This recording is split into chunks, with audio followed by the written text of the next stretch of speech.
Hello, everyone, and welcome to the live show tonight. I see there's already 24 people watching. Tonight, I've got a very special guest on here, Mr. Kevin Freese. He is the CEO of Big Boy Plastics. It's a company that produces plastic chairs, crates, and so forth. How are you, Kevin? Hi, Willem. So Mr. Freeze contacted me and he told me about the fact that they have this had some attacks on some of his factories. Some of his factories have been attacked by union workers from NUMSA. Let's go through a few of the pictures that he sent me. As you can see here's some of sorry, here's some of the pictures that he sent me of what happened there at his factory. As you can see, there has been arson. Some of the bakkies there has been set to fire. The truck, as you can see here, has been stoned, and it's been quite bad. And the reason why Mr. Freeze contacted me is because he also contacted the mainstream media, Radio 702, for example, and they didn't report on this at all. So here we are to report on it. So, Mr. Freeze, can you tell us what happened? Why did this happen? Well, it's a national strike by NUMSA. Irvin Jim, the leader of NUMSA, decided that the time was right to strike. So he decided to call a national strike, and it became a protected strike. The courts ruled that it was a protective strike. Mm, And since the 15th of October, they started to vandalize factories. mm, But the reason why it's really happening is I believe they want double their wages and backdate it until 2014. That's their demand. mm.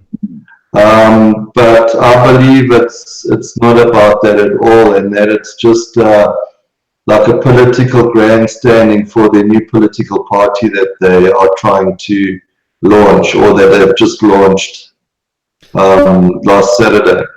Can we take one step back? In the email you sent me originally, you told me that you had this idea for a company as an entrepreneur, and you were trying to get funding, and then you told me that you got funding from the Industrial Development Corporation, but they told you that you had to hire people from backgrounds that are previously disadvantaged, as they put it. And you've been quite successful. You told me you give jobs to almost 100 people. Can you tell us how you started the company and what happened from there? Yeah. So when you want to start a business in South Africa, it's almost impossible. You don't get any funding. All your normal banks don't want to speak to you. In fact, just because I went to the banks, they suddenly flagged me as an entrepreneur. Flagged And you with as an a perfect entrepreneur. credit history, they've red flagged me. And from then, I no longer got any loans or anything for myself. I can't purchase cars. I can't do anything. I can't do any improvements to my house. Nothing. They've red flagged me because I'm an entrepreneur, which is another issue. But How do they flag you for being an entrepreneur? Isn't that a very positive thing to be an entrepreneur? I mean, entrepreneurs or small businessmen are the backbone of any growing economy. no, the banks don't see it that way. They see you as a high risk. Ah, okay, of course. Uh, Um, just someone here in the comments told me I should tell the foreigners who NUMSA is. NUMSA is the National Mine Workers Union of South Africa. it's a Um, national union of metal workers. sorry, metal workers. Sorry about that. Um, I was thinking of NUM, which was Cyril Ramaphosa's uh, Yes. uh, company or the union that he led. I'm just going to quickly share the screen with you. This is the National Union of Mine Workers, this website, as you can see here. Let me click there um, on their logo. Okay, I can't do that, but if I enlarge it like this, you can see they've got the 5 point star there and everything. And before you go onto their website, I unfortunately already closed that part. You see the communist hammer and sickle. That's the first thing that they show you. Here's the NUMSA's newspaper, their news. Here they show some of the strikes that they have been um, doing. As you can see, it is definitely a communist union. They are unapologetic about it. And they do definitely have political goals. What do you think? Because as far as I know, they have started a party and they want to partake in the election. Is that correct? Yeah, they've created a new political party called the Socialist Revolution Workers' Party. Okay. It's SW, Social Revolution, SRWP. And they've had some problems launching it, but they say they are unashamedly socialist, Mm. and that the reason why they're opening this party is because capitalism has failed. I'm sorry. Oh, Yeah, it's definitely got a communist and Marxist flavor to it. Going back maybe to the IDC and yes, that I was just um, wanted to say maybe we should go back there because I interrupted you when people were asking what is NUMSA. yeah, so the IDC is an industrial development corporation, and they have a mandate to create jobs. Mm. So they give you money, and in return, they want you to create jobs.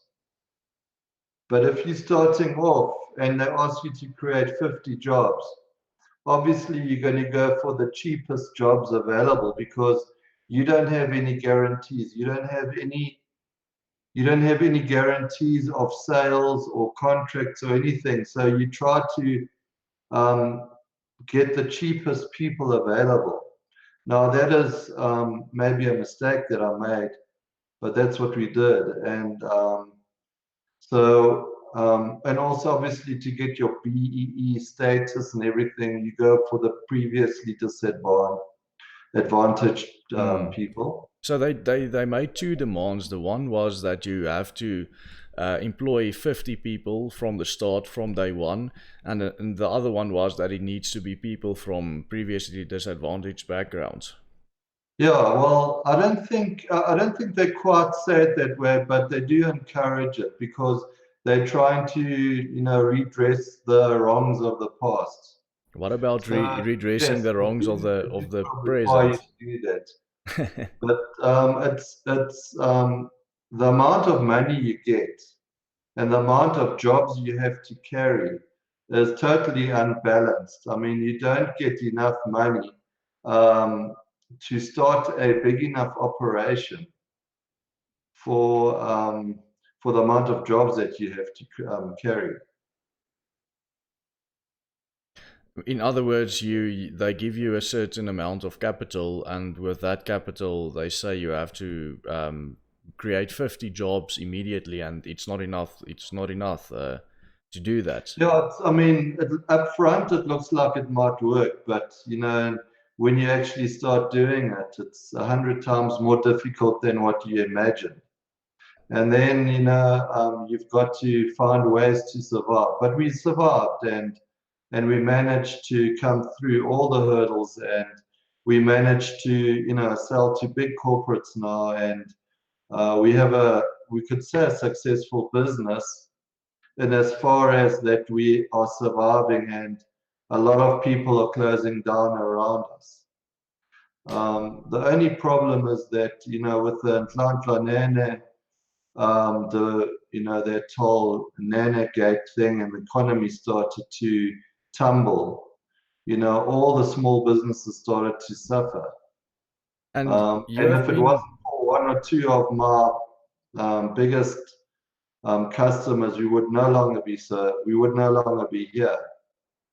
you've And the been problem is that the strike is now in the center of one of my customers' big orders, and they want to give us penalties. So, it's almost impossible to satisfy their demands and the demands of the union. It's like the union hasn't even given us any demands, actually. They just hit us with arson. So it's understandable that your customers would want, their what you call it, Products yeah, and their products everything. and their orders to go through, of course. And it's not understandable how then what the union just wants to, burn down your factory without even telling you what their demands are. I really don't Correct. understand why they would do that. I mean, one can sort of understand when a union come to you and they tell you, no, listen, our wages are too low. We're hungry. We can't look after our families. So can we talk about getting maybe pay raises? But it's not understandable if they just start destroying your factories without even telling you anything, any demands from their side, eh? I think they just want to create as much destruction as possible. I mean, they tried to burn us down twice. And luckily, the second time when we weren't there, the sprinkler system kicked in and it actually burned right up to the roof. They had made a crib of pallets, wooden pallets, and burnt that. So it burned right up to the roof. And luckily, the sprinkler system kicked in and put it out. And We only noticed it later in the morning that it had happened. how much damage have they done? Well, to my factory is about 300,000 in terms of the fires and that. But there's much bigger damages because this week we lost a customer, our third biggest customer, and that's Wow. a few million worth a few million a year. And I've got a letter from him, and he says that due to the strikes, we can no longer do business with you. No, Simple. it's ridiculous. I mean, they have to look after their own business, of course, so they can't afford that. But it's sad that people are losing their jobs. People who have worked hard to build up businesses are losing their companies. It's just so much destruction, and there's absolutely nothing good coming from it. I don't understand how people think anything good is going to come from this. Well, I've got a theory that I believe that it's not about the wages at all. And I think I was listening to somebody else's YouTube channel this week, and they were saying that the feds or the FBI in America now sees Antifa and BLM, Black Lives Matter, as terrorist organizations Mm. because they are just creating terror. And that's exactly what they're doing here in South Africa. The NUMSA is creating terror in these organizations. So, I may be the first one to say that I believe they're a terrorist organization. Some of You know, our it's, international viewers are asking how much is 300,000 rands. It's about 22 to $25,000, depending yeah, on what the exchange rate is this week. I mean, our rand is not the very, most stable currency in the world. if it was 1980, it would be around 300 or $400,000. Yeah, well, back in the days when the rand was stronger than the dollar, it Yeah, was an entirely different country back then. Yeah. yeah. So, you've been quite successful. Can you tell us how you made a success? It seemed like it was quite difficult. As you say, you didn't get enough funds to provide all the jobs, but in the end, you pulled through, right? And now you're quite successful, employing almost 100 people, if I'm not Yeah, mistaken. I mean, yes, I mean, I suppose we could have done a lot better, but this is the first medium-sized business that we've ever created, and Mm, it was. I think we were at the right place at the right time, also. mm, And the other thing that, while we were probably successful, is that we were the only ones doing this in the Gauteng region, which is okay. the bigger, for the international viewers, the bigger urban area of South Africa. So Just for that's probably why it worked. But now there's a lot of competition. I mean, a lot of other companies have copied us. Mm. But we are still running okay. We do certain branded furniture and for shebeens and the sort of the more African pubs and taverns. Just for interest With sake, I'm quickly going to go to your website and show our viewers what you are doing. Yeah, we can see Big Boy Plastics website, and if we go to products here, we can see branded furniture. That was what you were talking about. It's quite nice. I see the black label table, and yeah, we have Hansa and everything.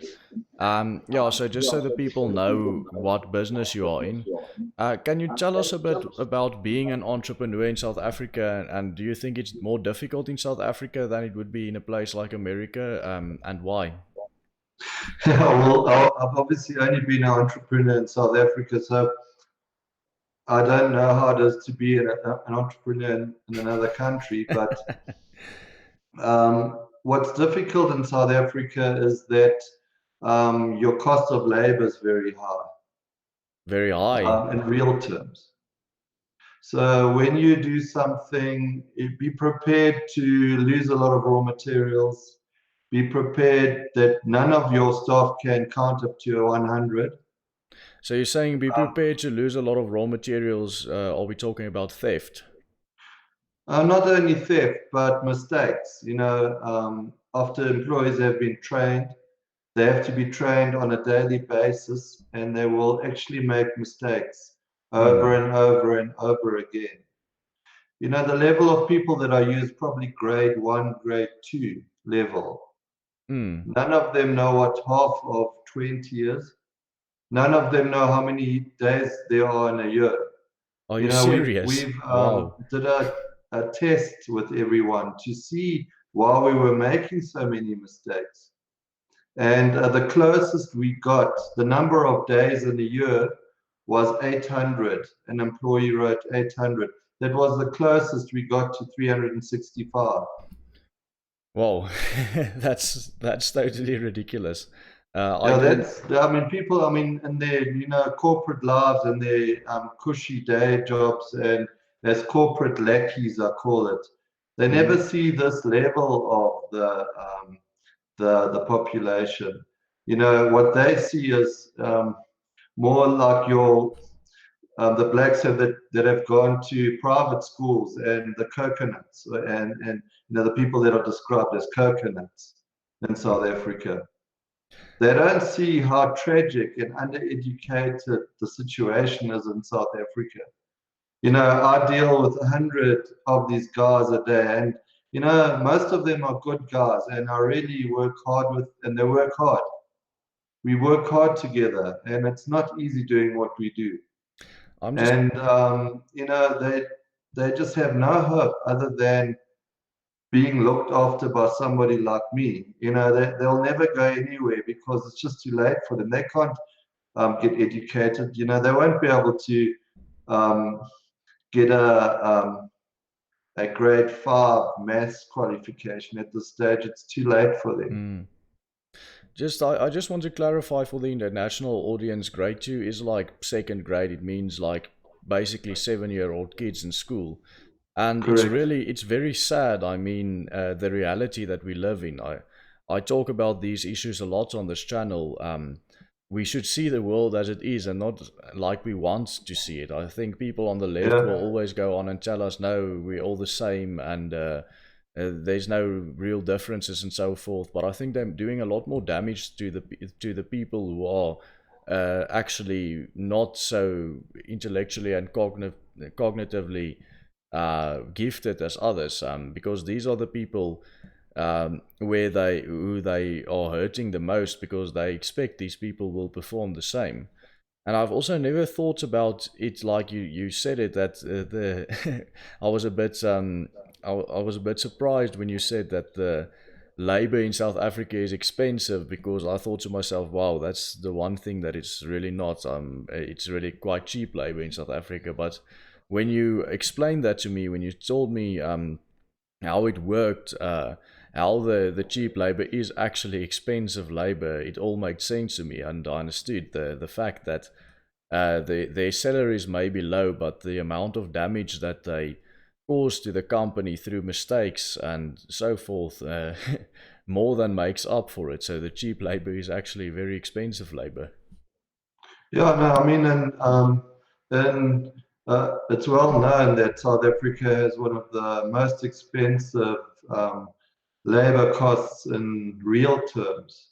It's well known in corporates that that's the case. But it's difficult for us to talk about this. It's almost like when Stefan Molyneux talks about IQ levels and that you immediately get flagged as a racist, but I don't care.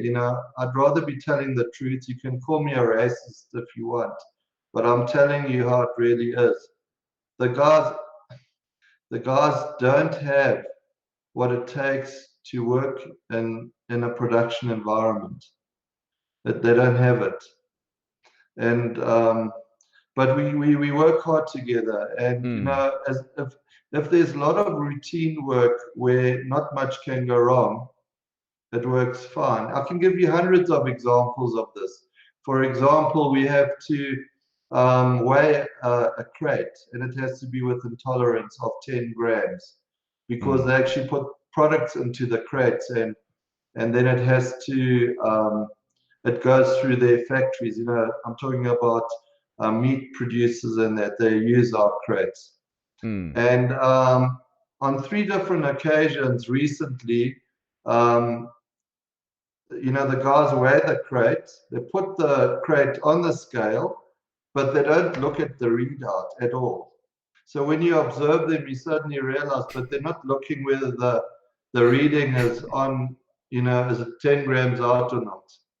And then about a week later, you train everybody again, and then a week later, the scale isn't even on, but they're putting it on the scale and weighing it, but they can't see the readout.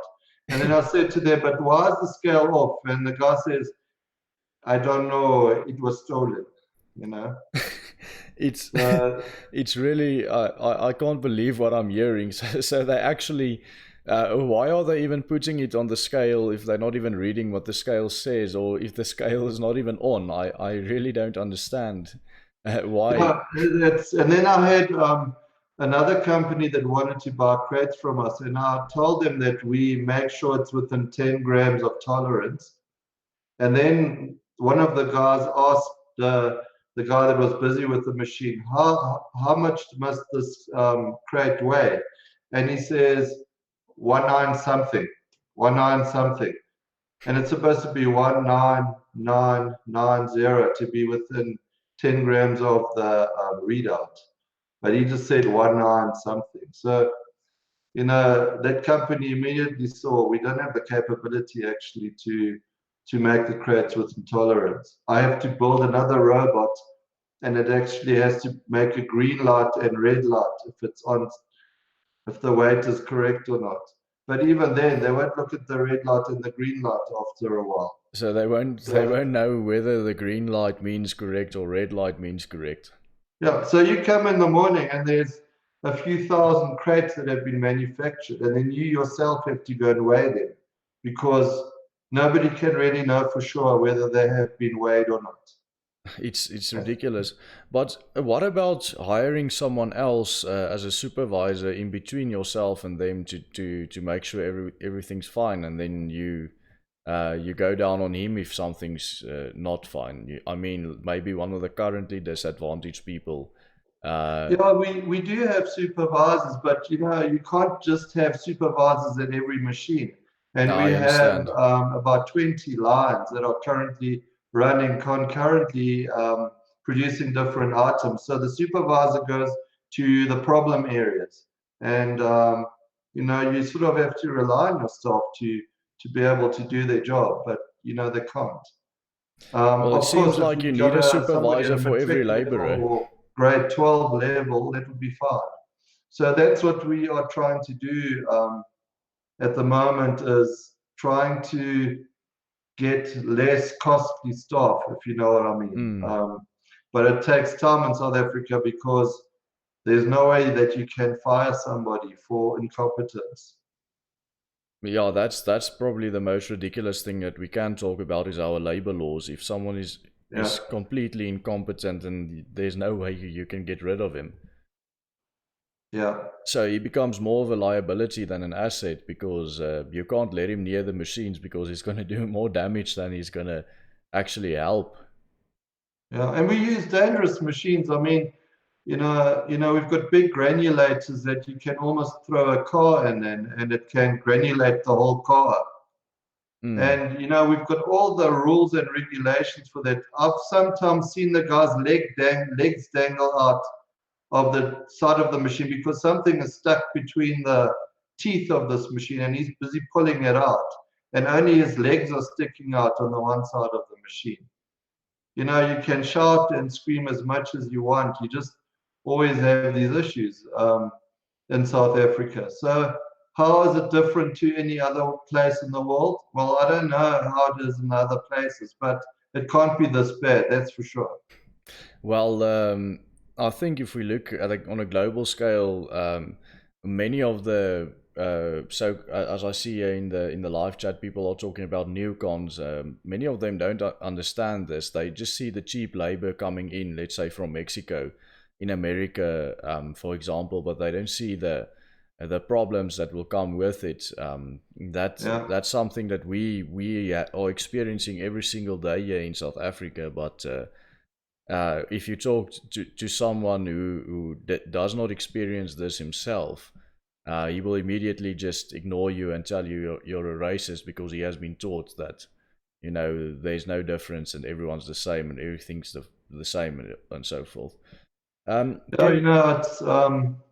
It's unfortunately the case that we have a problem in South Africa, and it needs a lot more entrepreneurs to at least get some kind of economic emancipation for the people, because they have nothing else and nowhere else to go.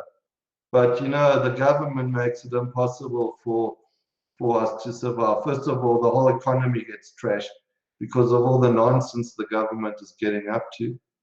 And then all the labor laws and everything, so the guys know they can get away with murder. We've got guys with over 50 to 100 written warnings, but because they haven't committed the same offense 3 times within 6 months with witnesses, you can't fire them. And these are the troublemakers that then in the end up burning down the place and burning down They're your factory. exactly the same guys, yes. Well, I see someone here in the comment section says, luckily a lot of Chinese are coming to South Africa, so that might be a solution to the problem.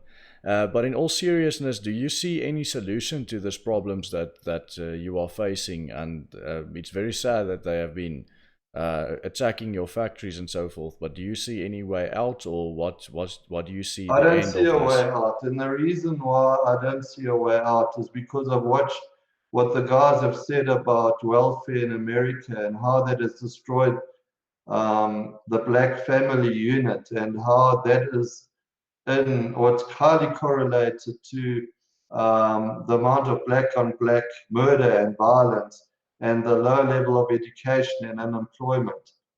We've got more people on welfare in South Africa than taxpayers at the moment.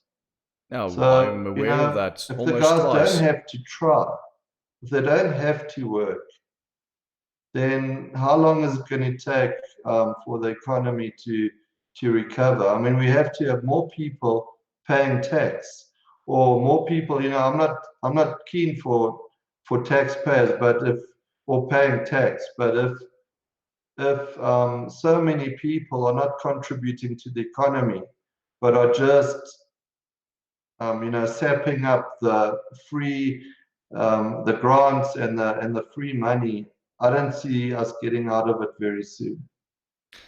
Kevin, I want to ask you one last question before we end off the stream, and that is, do you see a future for yourself in this company? Do you see you growing this company, or do you think because of the circumstances you will be forced to go into another line of work or end off and you know, just let that 100 people that you have provided jobs for lose all their jobs.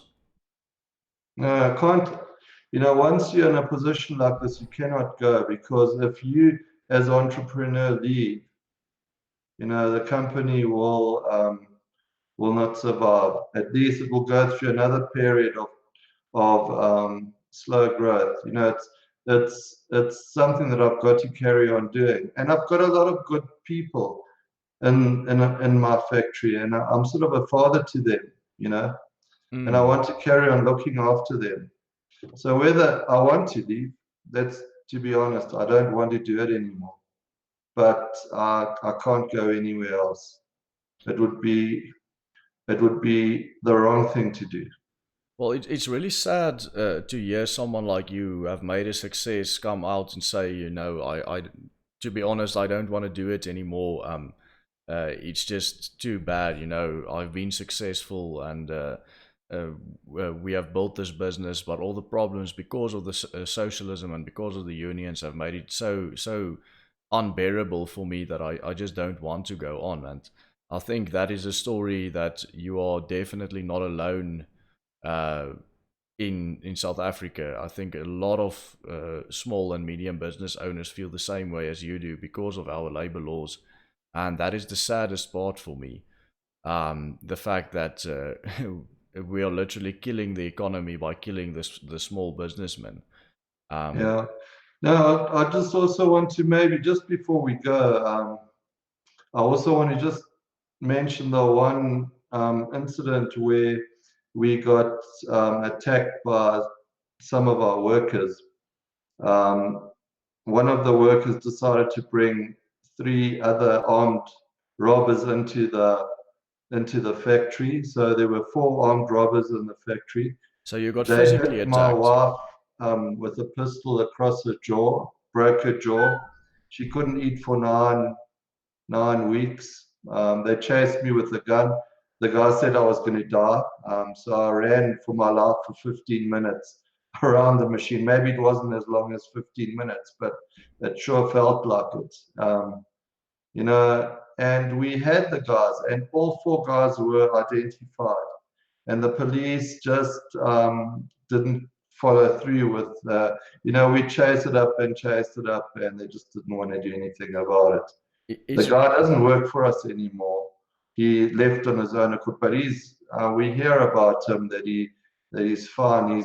He's actually living in some township somewhere. But he's a criminal, and he attacked us with a gun. Um, there's many stories like similar to that we can tell of where we've identified the guys that have done the crime, and the police just don't do anything, not interested. it really blackballs a person. It makes a person feel sort of helpless when you hear these stories. So that they don't just go and burn down your factory; they even attack your wife. And to be honest, maybe if that guy didn't want to leave your company, it wouldn't have been possible to fire him as well. It's Yeah, it's ridiculous. yeah. I mean, we trained a guy. I trained a guy to be a TIG welder. It's about a 14,000 rand course. And then he broke into our factory a week later and stole 21,000 rand out of a sales office. We got his fingerprints, we got him on video and everything. And I laid a charge at the police station. And the policeman, after when I followed up, the policeman cocked his weapon into my face and said, "I am the policeman and I'm doing the investigation, not you." Wow. So it's these kind of things that make it a bit more difficult. But it's no, that doesn't affect just business people. That affects almost Mm. everybody in South Africa. So I'm very negative at the moment, but I know I'll get out of this, and we will run a successful business again. Well, it's really disheartening to hear your stories, Kevin. But I really have to thank you for coming up and sharing this with us, because I think it's really important that we get this out there, and that people know what's going on in South Africa. So I really applaud you for that, and I'm sorry to hear about everything that happened to you. But thank you very much for coming up and sharing this Thank you with for us. hosting me. I really appreciate it. All right. Hopefully you don't get barred because of what I've said. Well, I've said some worse things on this channel, as you probably know, so I think we'll be fine. All right. Thank you very much. I appreciate it. Thank you very much for coming up, Kevin, and thank you for everyone who's been watching. Yeah, I'm glad we could get the story out there. And I'll see you tomorrow night again when I'll be debating left-wing white South African. Same time tomorrow night, 7 p.m. I look forward to it. Goodbye. And I just wanted to say one last thing, if you don't mind. No, go ahead. I mean, I was going through a period in my, last year, in the beginning of the year, where, we were hearing Eusebius Makaza talk about, white monopoly capital and how bad it is to be a white person. And for long, your channel and Starboard Disagrees and Conscious Caracal actually, just create a bit of balance and actually help me through, because, I was getting so negative because I felt like I was the only one that was having my view, and then you guys would talk, and it was almost like going to a psychology or a psychiatrist, and actually it creates balance in your life. So you guys mustn't stop doing what you're doing, because the mainstream media is actually creating a huge problem everywhere in the world, and we need guys like you to create balance. I couldn't agree more with you. That's the reason why we are doing what we are doing, to try and create a balance. But unfortunately, we don't have the millions of dollars that the mainstream media have to push their narrative behind them. But I think what makes us strong is the fact that the message that we put out there resonate with the people. While the message that the mainstream media put out there does not resonate with the people, because nobody wants to read every day in the papers how horrible a person he is because of his skin color, and how everything in the country is his fault. So that we've got that on them. 100%. Right, thank you very much, All the best for them. Kevin, and thank you for coming up. I'll be ending the stream now, so thanks for everyone who's been watching, and I'll see you guys tomorrow at the same time, 7 p.m. In the debate. Goodbye.